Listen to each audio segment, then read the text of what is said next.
안녕하세요. 저는 지극히 평범한 30대 여자입니다. 평범한 2년간의 연애 후 결혼 준비를 시작했지만 6개월 만에 파혼했어요. 저는 시어머니와의 갈등 끝에 결혼 포기했습니다.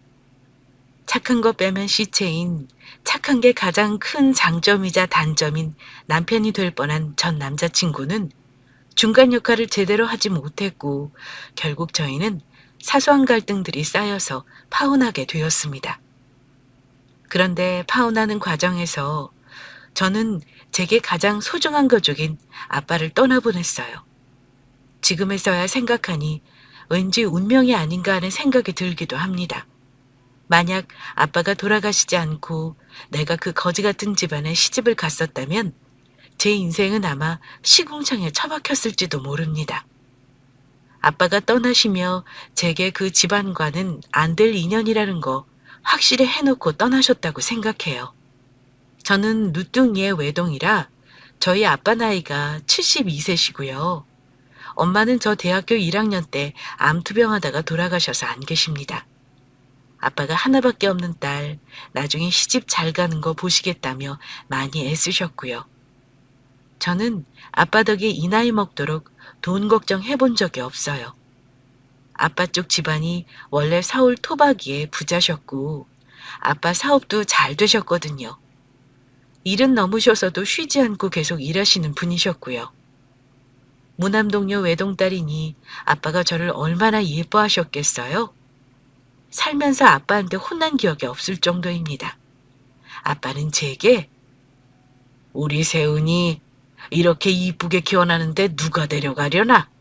누군지 몰라도 그놈 땡 잡은 놈이네. 그렇지?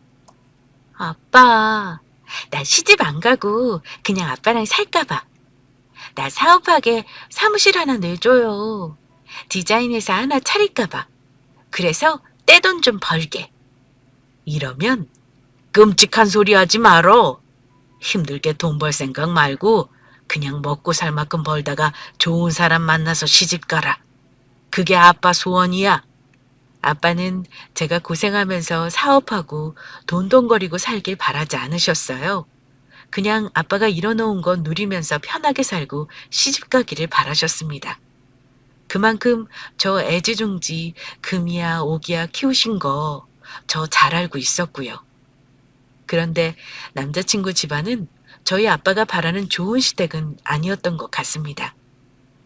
제 전 남자친구의 집안은 저희 집보다 재력도 없고 사는 건 고만고만한데 아들 부심인 건지 그냥 제가 처음부터 싫다고 하면 될 걸. 사사건건 본인들이 우위에 있는 것처럼 몰상식한 행동들을 많이 했습니다. 특히 제가 엄마가 계시지 않는다는 걸 은근히 얕잡아 보시기도 했고요. 처음부터 그랬던 건 아닙니다. 예비시댁에 인사하러 갔을 때만 해도 좋은 분인 줄 알았어요. 그런데 본격적으로 결혼 준비하면서 본색을 드러내는 걸 제가 파악한 거죠. 시댁에는 제가 프리랜서 디자이너로 일을 하는데 그것도 별로 안 좋아하셨습니다. 연봉만 놓고 따진다면 저는 대략 연 8천 정도였고 남자친구는 5천 중반이었습니다. 중소기업 다니고 있었고요. 모은 돈도 차이가 많이 났어요. 저는 1억이 넘게 여윳돈이 있었던 데다 아빠가 미리 증여해 주신 아파트도 있었고요. 반면 남자친구는 직장 생활한 지 얼마 안 돼서 가진 현금이 1,000만 원도 없었어요. 살고 있는 오피스텔에 보증금으로 들어가 있는 돈 5천만 원 중 대출을 뺀 2천만 원이 전 재산이었습니다. 사실 결혼 준비할 때 저는 아파트 증여받은 사실이나 우리 집 재력에 대해서는 자세히 밝히지 않았어요. 남자친구도 그냥 중산층 정도로만 알고 있었습니다. 남자친구는 시가 어른들한테 처음 인사하러 가기 전에 저한테 그랬어요. 우리 어머니가 좀 까다롭긴 하신데 그래도 너 보면 좋아하실 거야. 예쁘고 착하고 난 그거면 되거든. 어머니가 혹시 서운하게 해도 절대 걱정하지 마. 내가 중간에서 다 막아줄게. 그렇게 말해주니까 많이 든든한데 나는 부족하다고 생각하는 거 없으니까 그냥 있는 그대로 말씀드릴 거야. 우리 최대한 양가 부모님 도움 없이 결혼하겠다는 건 아시는 거지? 그럼 나도 미리 말씀드렸어. 우리 집에서 나 집 해주실 형편도 아니고 우리 힘으로 결혼하겠다니까 좋아하시던데 뭘. 너무 걱정하지 마. 그래도 남자친구가 이렇게 제 편을 미리부터 들어주니 믿음직스럽더라고요. 내가 아무리 모자란 게 없어도 예비시댁에 인사드리러 갈 때는 엄청 긴장되잖아요. 저 역시 그랬고요. 남자친구가 결혼하자고 할 때쯤 저희 아버지 건강이 별로 좋지 않으셨어요. 그 얘기를 남자친구 통해 들으셨는지 저희 집에 대해 자세히 물으시더라고요. 그래, 세은 씨? 나이가 우리 동원이랑 동갑이라고? 내가 미리 궁합을 봤는데 둘이는 좋다고 하네. 친정아버지가 혼자 계신다고 들었는데 어머니가 안 계신다고? 네, 엄마는 제가 대학교 때 돌아가셨고요. 아빠가 나이가 좀 있긴 하세요. 올해 72이신데 건강하십니다. 지병도 없으시고요. 그래서 제가 외동이라 얼른 결혼하는 거 보고 싶으셔서 결혼을 좀 재촉하시네요. 제 대답에 예비 시모는 저를 한참을 이리저리 보시고는 그래도 결혼이란 게 집안끼리 만남이니 잘 알아보고 해야 하는 거야. 서두른다고 될 일은 아니지. 그래도 이렇게 우리 아들 만나는 사람 실제로 만나보니 안심은 되네요. 생각보다 이쁘게 잘 자랐고 부모 한쪽 없는 티 안 나는 것 같아서. 그래, 아버지가 사업을 하시고 지금은 쉬신다고? 이러시는데 그때 뭔가 위화감을 느끼긴 했어요. 하지만 그날은 결혼하면 일은 어찌 될 건지, 신혼집은 어찌하고 싶은지 등등 가벼운 스몰 토크만 했습니다.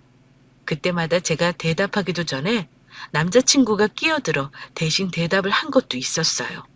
엄마, 우리 결혼하면 신혼집은 저 지금 사는 오피스텔에서 같이 살 거예요. 거기서 돈 많이 모아서 집 사기로 세은이랑 미리 의논했어요. 가급적이면 양가 도움 많이 안 받는 걸로요. 이 말에 어머니는 떨떠름한 표정을 지으시긴 했네요. 혹시 아가씨는 모은 돈이 얼마나 되는지 얘기해 줄 수 있나? 아무래도 그런 걸 알아야 내가 대충 파악을 할 수 있지 않아? 신혼집을 그래도 아파트에서 구색 맞춰 시작해야지, 응? 요즘은 꼭 남자 쪽에서 집을 해가야 하는 것도 아니라니까. 아, 어머니, 제가 모은 돈은 한 1억 정도 있는데요. 제 생각에 지금 집을 사는 것보다는 동원 씨 오피스텔 뺄 때 보증금이랑 같이 보태서 그때 집을 사는 걸로 생각하고 있어요. 어지간하면 혼수 같은 것도 최대한 아끼고 싶어서요.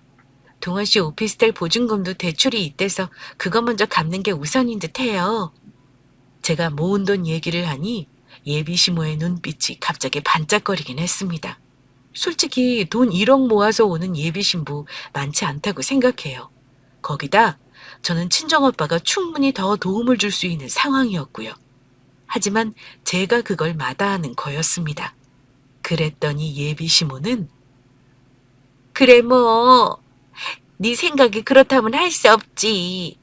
어쨌거나 결혼을 한다고 했으니 상견례 날도 가급적 빨리 잡아서 양가가 뵙는 게 좋겠구나.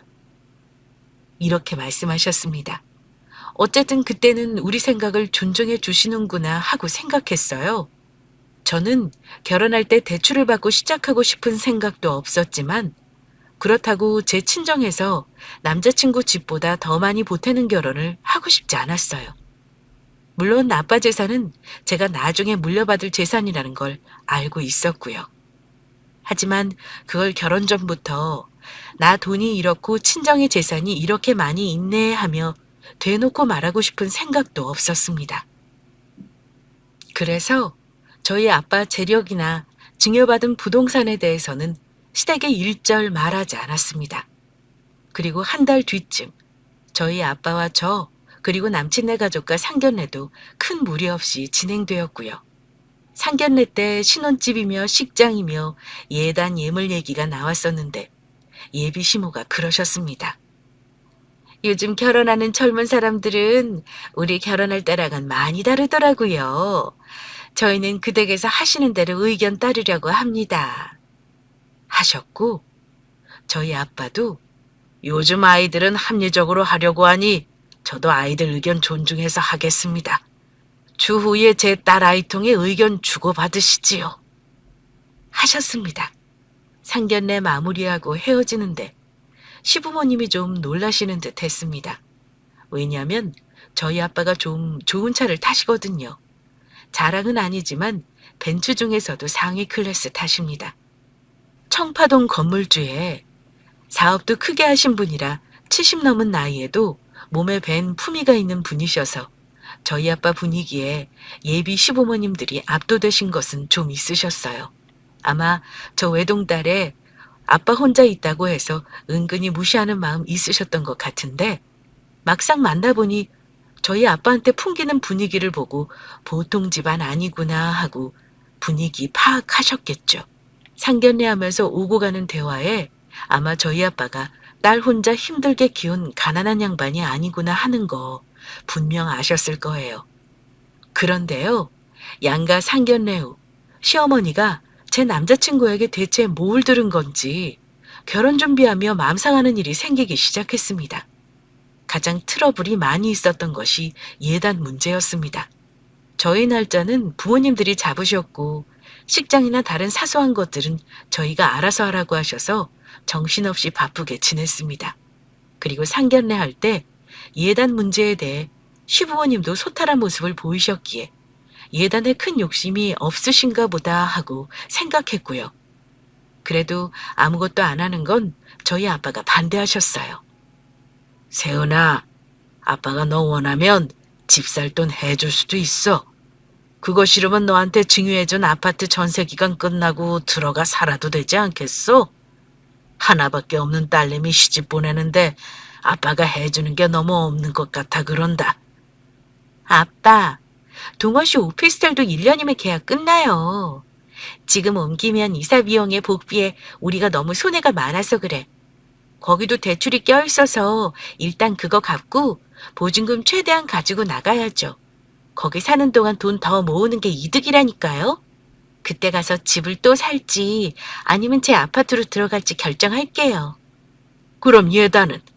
네 시어머니가 별다른 말씀 없었어? 예단 예물시댁에서 아직 아무 말 없으면 아빠 생각에 이서방 오피스텔 대출금 3천을 아빠가 갚아주고 나중에 너희들 집 살 때 아빠가 도와주는 게 나을 것 같은데. 아빠, 제 생각도 그게 나을 것 같아요. 제가 동원 씨 통해서 말씀드려볼게요. 그 후 남자친구를 통해 예비 시모에게 이런 의견을 전달했습니다.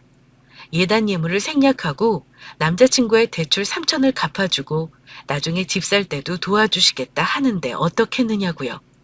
물론 예단 안 한다고 해서 아무것도 안 할 생각은 아니었어요. 양쪽 부모님 결혼식 때 입을 옷 한 벌씩이랑 오래돼서 바꾸고 싶은 가전 하나쯤은 해드릴까 하고 마음속으로 생각은 하고 있었습니다.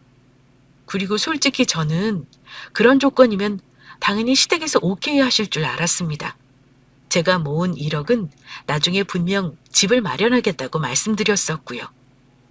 그런데 얼마 후 예비 시모가 제게 직접 연락을 하셨더라고요. 그런데 제가 하는 말씀을 듣고 조금 놀랐습니다. 예비 시모는 제게 그러셨어요. 내가 알아보니 요즘 결혼할 때 집은 부부끼리 그냥 알아서 한다더라. 근데 생각해보니 예단은 사용할 곳이 좀 있어. 우리 집안이 식구들이 좀 많아? 그러니 얼마간 현금으로 마련해 보내줬으면 한다. 이러시길래 저는 기분이 안 좋았지만 애초에 예단 어떻게 할지 물어본 건 저였으니까 말씀드렸습니다. 그럼 어머니 예단 1,000만 원 하고 나머지는 동원 씨 대출 갚아주는 걸로 하면 어떨까요? 했더니 요즘 예단 1,000만 원 하는 집 없다. 3천 정도로 친정아버지한테 말씀드려보렴. 하시는데 솔직히 거기서 감정이 많이 상했습니다. 물론 저희 아빠 그 정도 돈 충분히 주실 분이십니다. 하지만 처음부터 저희가 결혼하면서 양가 도움 안 받겠다고 했고 제가 모은 돈도 나중에 집 사는데 사용하겠다는 거 아무 말 안 하셨으면서 상견례까지 다 마친 이제 와서 예단비 요구를 하시는 게 이해가 안 갔습니다. 따지고 보면 예비시댁에서는 아들 장가갈 때 해주는 거 없었습니다.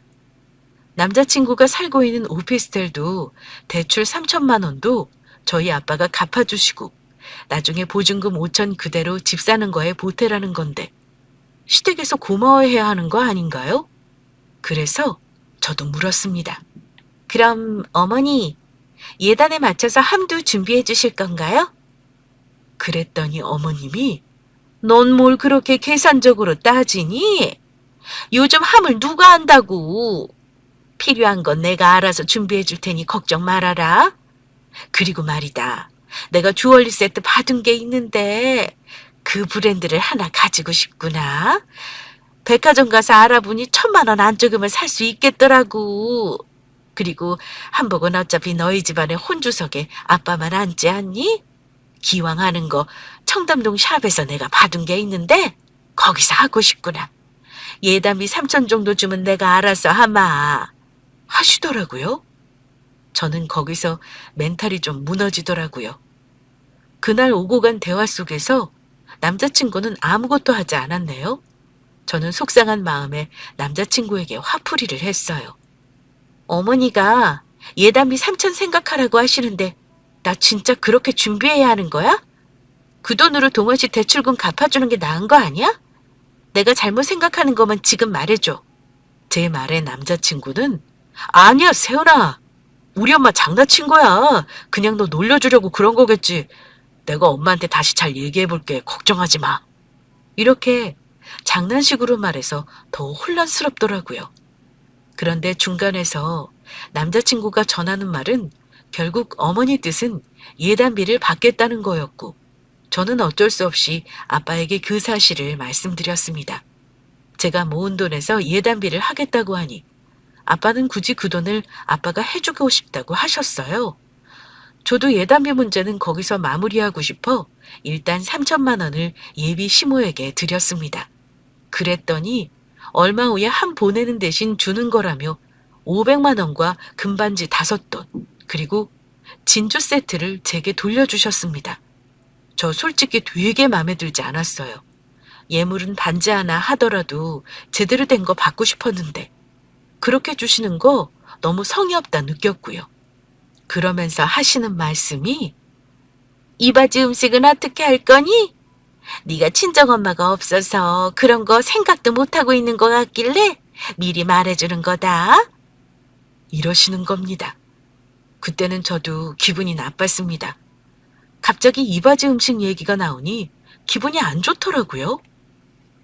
이러려고 예단비 돌려주신 건가 하고요. 그래서 제가 내색을 좀 하면서 말씀드렸어요. 어머니, 저희 최대한 간소하게 하려고 예식도 저렴한 데서 하고 패백도 생략하고 하는데 갑자기 이바지 음식 얘기 나오니 좀 당황스러워서요. 저희 아빠 나이도 많으시고 그런 거 어차피 제가 해야 하는 건데 그럴 정신이 없기도 하고요. 그랬더니 어머니가 그래? 뭐 그렇다면 할 수 없구나.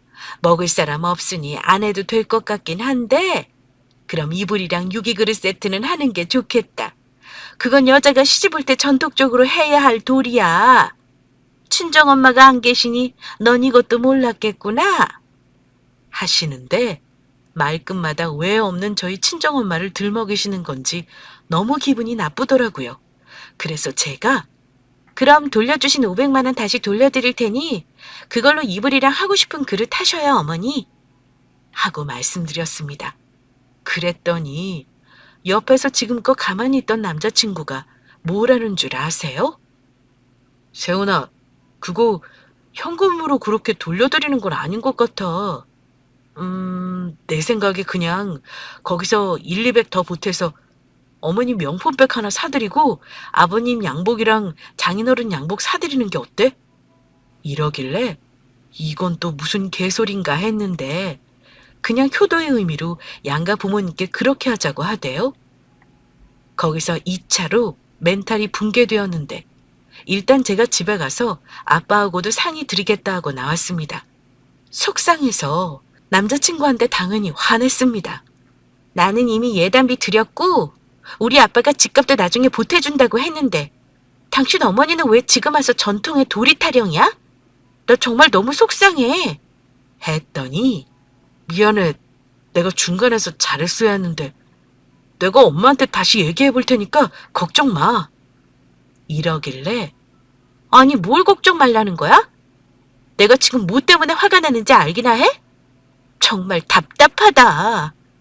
하고 전화 끊어버렸습니다.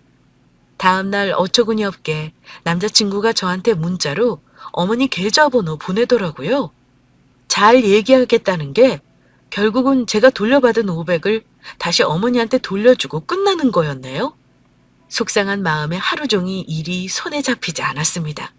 남자친구는 제 눈치 보느라 어르고 달래고 결혼하면 우리 가정 1순위로 지키겠다. 너를 최우선 순위로 마음에 새기겠다 하겠는데 그냥 그 순간 모면하려는 말 같더라고요.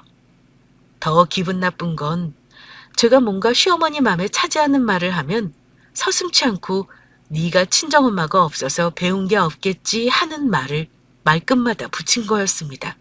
또 대놓고 제 면전에서 그런 말도 하셨습니다. 사위사랑은 장모라는데 우리 아들 처가에서 대접도 못 받겠구나. 내가 그것만 생각하면 속상해 죽겠지 뭐냐. 그래도 저 많이 위해주는 남자친구 하나 보고 시어머니랑 사는 거 아니니 참으려고 했는데 시어머니의 저런 어른답지 못한 언사를 들으면 너무 속이 상하고 이 결혼 아닌가 싶은 생각이 들기 시작했어요. 결혼 준비하면서 제 얼굴이 어두우니 아빠도 당연히 걱정이 되셨겠죠. 세은이 무슨 걱정 있니? 뭐가 뜻대로 안 되는 거 있으면 아빠한테 말해라.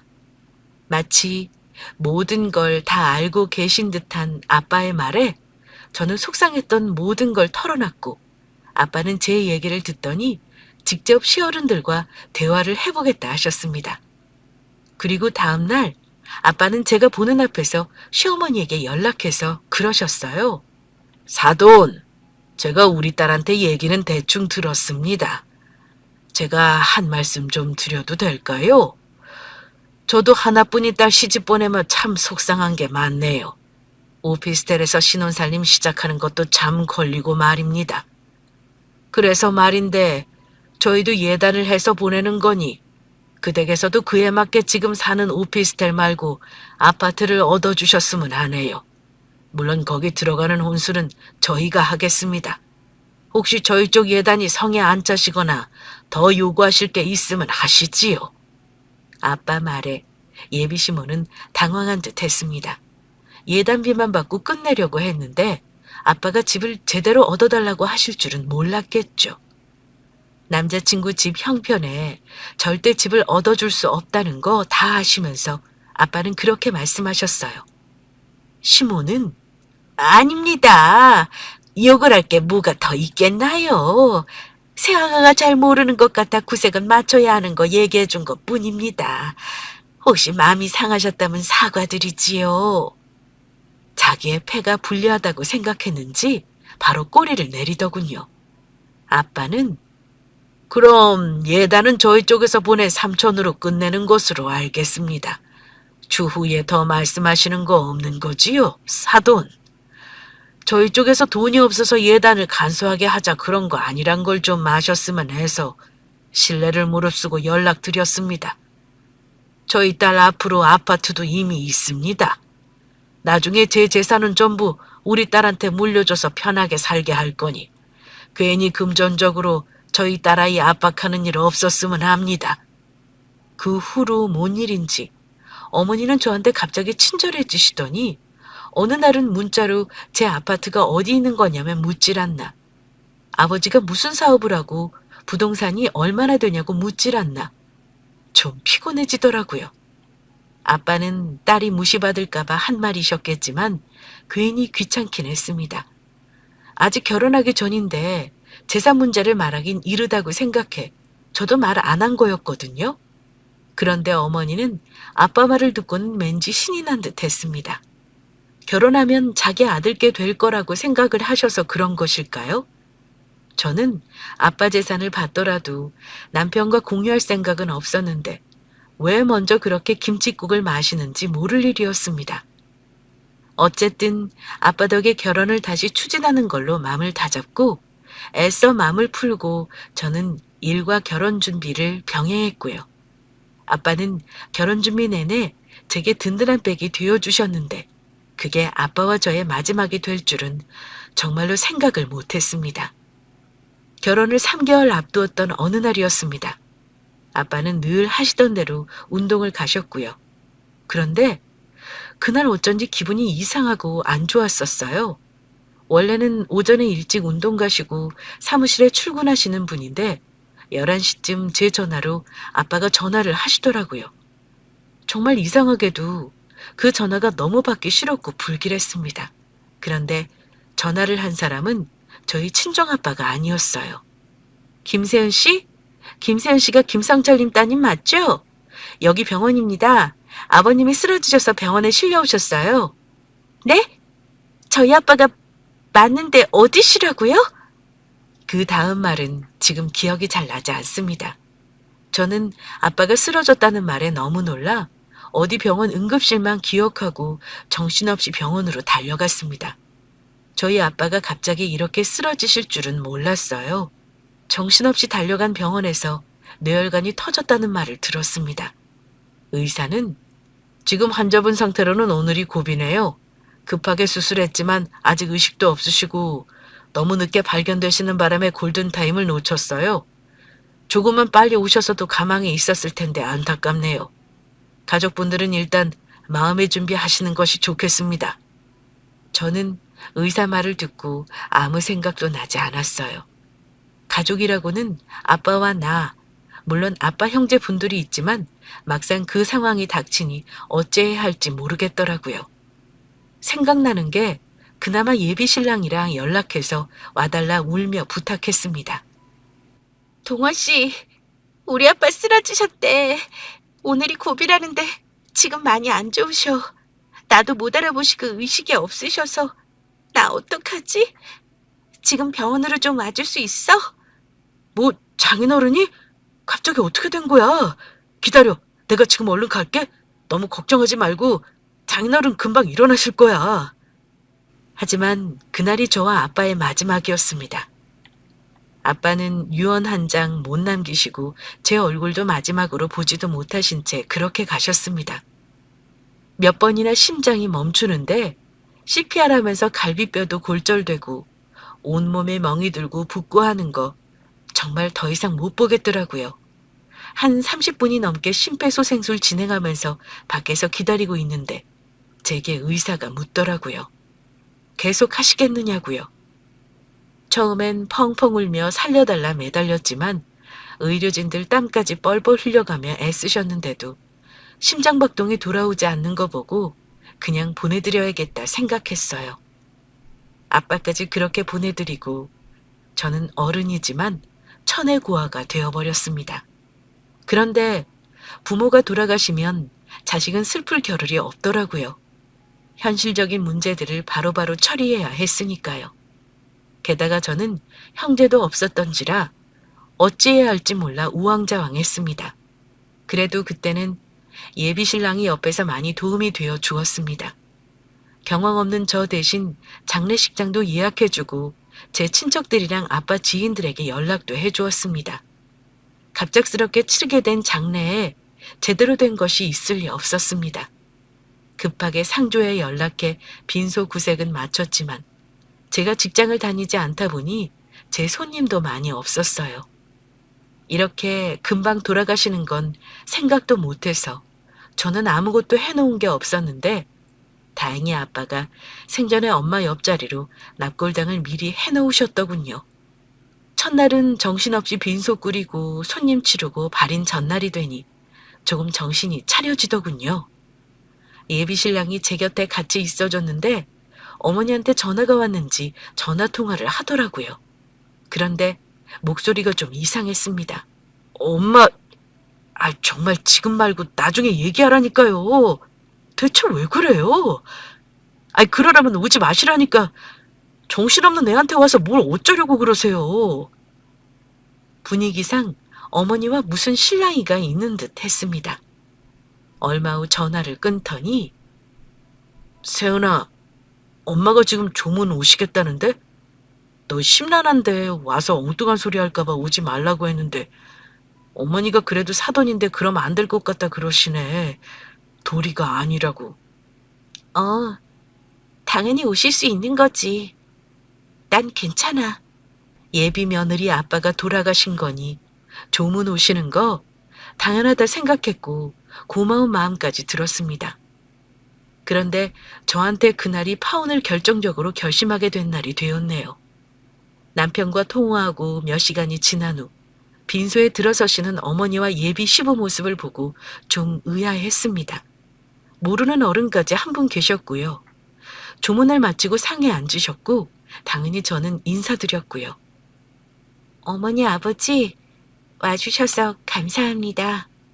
그래. 갑자기 돌아가셔서 너도 많이 놀랐겠구나.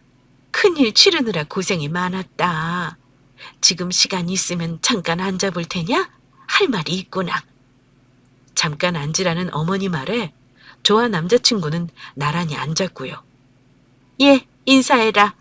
옆에 최 변호사님이시다. 내가 너 생각해서 급하게 여기 모시고 왔지 뭐니. 저는 어리둥절하지만 인사를 하라기에 인사는 했습니다. 어머니는 무슨 어려운 말을 하시려고 그러시는지 헛기침까지 몇 번 하시고는 너 이제부터 내 말 잘 들어라. 네가 이제 가족도 아무도 없이 혼자이지 않니? 결혼하면 우리가 네 부모나 마찬가지고 안 그러니? 네, 그렇죠. 내가 듣기로 네 아빠 너한테 상속할 재산이 많으신 걸로 안다. 갑자기 돌아가시느라 아무런 준비도 못하고 가시지 않았니? 내 말이 맞지? 어머니, 대체 무슨 말씀이 하고 싶으신 거예요? 저는 이미 어머니 입에서 상속이니 재산이니 하는 단어를 들었을 때부터 불길해지기 시작했습니다. 다 너랑 내 아들 생각해서 그러는 거다. 어차피 네가 다 상속받을 재산이고 또 결혼하면 그게 다 부부가 같이 소유하는 재산인 거잖니? 너 어차피 우리 식구 될 사람이고 말이다. 그래서 내 많이 생각해봤는데 너한테 상속하면서 아예 우리 통원이 목도 같이 정리를 좀 해줬으면 한다. 어차피 나중에도 돈 드는 거고 세금이 무지막지하다잖아. 동원이도 언젠가는 사업할 건데 사업 미천도 필요하고 말이다. 그래서 변호사님 모시고 어렵게 온 거야. 네 상속 재산 문제 우리가 잘 처리해 줄 테니 우리한테 맡겨봐라. 저는 예비 시부 말을 다 듣고 나서야 무슨 꿍꿍이인지 알았습니다. 손이 떨리고 무슨 말을 해야 할지 생각하고 있는데 그 순간 어머니가 던지는 한마디에 저도 이성을 잃었습니다. 그래도 네 아버지가 자식년 앞길에 똥물은 안 튀기고 갔으니 다행이지 뭐니? 기가 막힌 그 말까지 듣고 저는 폭발하고 말았습니다. 저희 아빠 재산 상속을 왜 그쪽에서 이래라 저래라 하나요? 알아봐도 제가 알아볼 거니 할 말 다 하셨으면 가주시죠? 예. 어차피 이제 가족 될 건데 그게 무슨 말이야? 당연히 우리가 관여해야지. 이러는데 저 정말 폭발해서 눈에 뵈는 게 없더라고요. 내가 아직 니들이랑 남인데 가족은 무슨 가족? 무슨 개소리를 하고 지랄이야? 나 댁의 아드님이랑 결혼 물릴 거니까 그렇게 알고 데려가. 동원 씨, 오늘부로 우리 결혼 없던 걸로 해. 우린 오늘부터 파혼이야.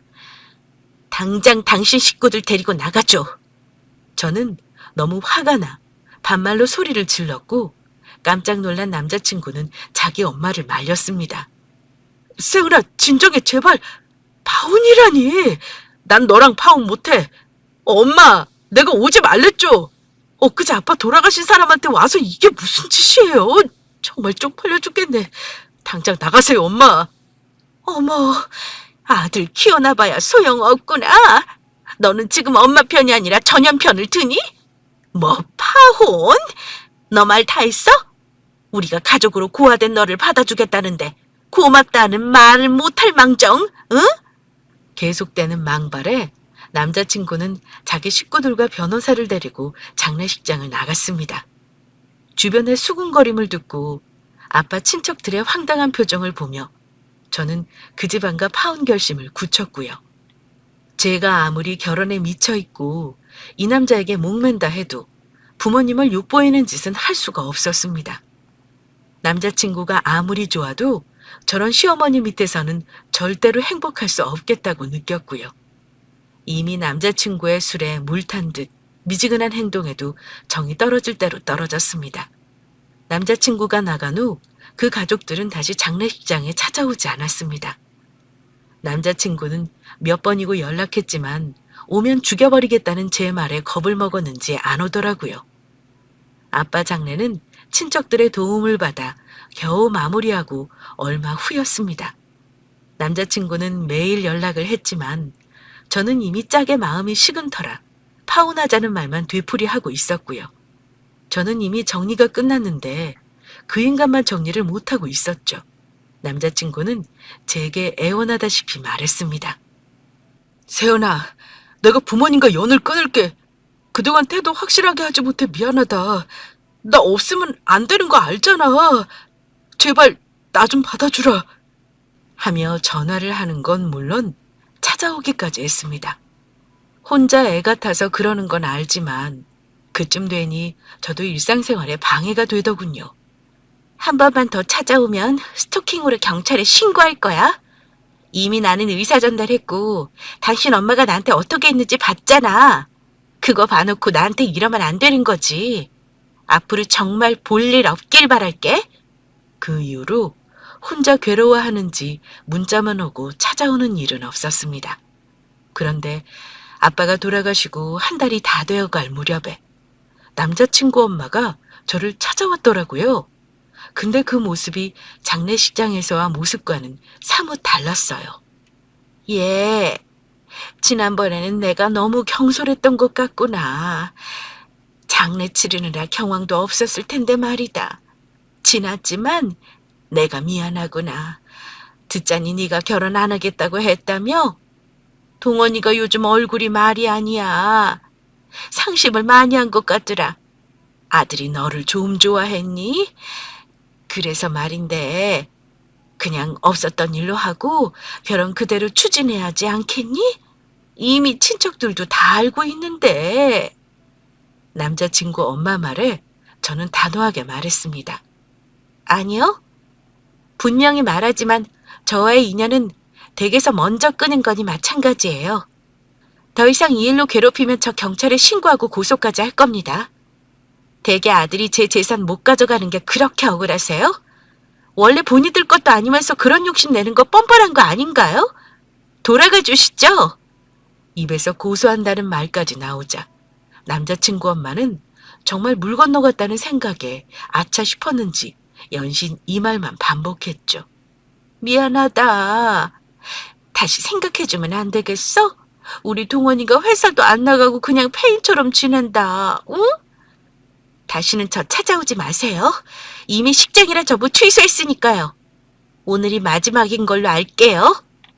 제가 경찰을 부른다며 강경하게 나오니 돌아가셨지만 그 후로 남자친구 엄마는 밥 먹고 전화밖에 하는 일이 없으신지 잦은 연락과 집 앞에서 난동을 부리시는 등 별별 짓을 다 하면서 제 일상에 피해를 주셨습니다. 실제로 경찰을 부른 적도 있었고요. 미안하다. 내가 잘못했다 하시면서도 밤에 술을 드신 건지 내 아들 너 때문에 인상 망했다며 악악 질러대시고 부모 없이 자란 티 너무 많이 낸다느니 네 팔자가 다른 집 부모 자식 간의 연도 끊어내는 팔자다 저주를 하시더라고요. 결국 저는 다른 곳으로 급하게 하고 전화번호도 다 바꿔버렸습니다. 그러고 나서 지금까지 잠잠하게 지내고 있어요. 벌써 1년이 넘게 지났으니 이제는 끝이라는 생각이 들긴 합니다. 그 후 건너 전 남자친구가 회사를 그만뒀다는 소식만 들었습니다. 그 사람 엄마의 지나친 욕심이 결국은 아들 하나 인생 망친 거죠. 가뜩이나 심약한 사람인데 저와의 파혼이 상심이 컸던 것 같네요. 그런데 희한하게도 저 역시 파혼하고 화나고 상처도 받았는데 폐인이 된 남자친구와는 달리 더 열심히 살아야겠다는 생각이 들더라고요. 보란 듯이 더 행복하게 잘 살겠다는 생각으로 하루하루 버티니 또 잘 살아지더라고요. 제가 파혼하면서 느낀 게 아무리 남자가 중간 역할을 잘한다고 해도 진짜 시가 쪽 인성이 엉망이면 아무런 소용이 없다는 거네요. 마치 내가 녹음기랑 대화하는 느낌이랄까요? 녹음기는 계속 똑같은 말만 하잖아요. 자기 입장 말 말하고 아무것도 못 듣고요. 예비시댁이 딱 그랬어요. 남자친구는 가족이랑 인연을 끊겠다고 말했지만 자식과 부모 사이가 그렇게 쉽게 끊어지는 게 아닙니다. 그건 제가 확실히 알아요. 만약 그 말 믿고 결혼하잖아요? 그럼 어떻게 될까요? 그렇게 되면 여자 하나 잘못 들어와서 가정이 파탄이 났다는 소리 고스란히 여자인 내가 듣고 견뎌야 하는 순간이 옵니다.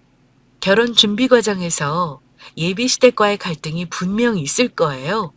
그걸 참고 가느냐, 멈추느냐는 본인의 몫인 것 같아요.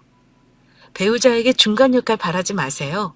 아무리 중간 역할을 잘한다고 해도 시댁 가족이 상식 이하면 결혼에서도 반드시 문제 생깁니다.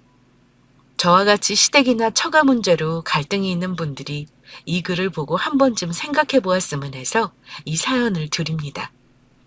그리고 파혼하는 거 너무 고민하지 마세요. 이만큼 만났는데, 이만큼 진행했는데, 아까워서 포기 못하니까 결혼한다? 그건 아닙니다. 쉽지 않은 선택이긴 하지만 1, 2년 빨리 결혼하고 싶어서 우리 30년 인생이 힘들어질 수 있어요. 결혼이 사랑만 가지고 되는 건 아니더라고요. 결론부터 까놓고 말하자면 이 남자랑 정말 결혼해도 될까 하고 망설이는 부분이 하나라도 있다면 결혼에 대해 다시 생각해 보시기 바랍니다. 사랑만으로는 커버가 안 되는 게 결혼이니까요. 저는 돌아가신 아빠가 저 파혼시켜서 진창에 빠질 뻔한 거 구해주셨다 믿고 있습니다. 앞으로 제 인생 더 소중히 생각하며 열심히 살려고요. 제 사연은 여기까지입니다.